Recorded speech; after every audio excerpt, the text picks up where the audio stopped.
Ukuphupha-ke uthayela noma ulungisa igceke. Sanibona, kunobuzile nje lo mbuzo engiwubuzayo. Baningi kakhulu babuza ngendlela ehlukene, so ngicela ukuthi ngikuchaze, kodwa ngicela ungene kwi-link kwi-bio usubscribe ku-YouTube channel yethu ukuze ungaphuthelwa mase ngiphendula wena ozobuza kwi-comment. Ukuphupha-ke iphupho elikanje ube ukuthi ulungisa igceke noma ubona uthayela.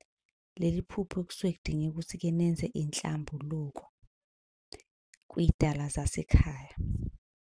Kokunye-ke uma kanje kusuke kusho ukuthi-ke kungase kushonwe ikhaya lakho lapho uphupha khona.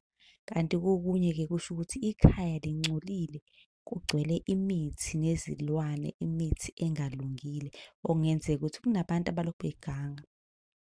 Nalapho-ke futhi-ke uzophupha usinda ngobulongo endlini. Ngicabanga sonke siyakwazi ukusinda nje ngobulongo endlini. Lokho kusuke kusho ukuthi-ke inhlambuluko yabadala. Kanti futhi kuyaba isifo futhi esingase sivele. Bengicela ukuthi-ke ungakhohlwa ukusubscribe ku-YouTube, nayi i-link kwi-bio nesale kahle.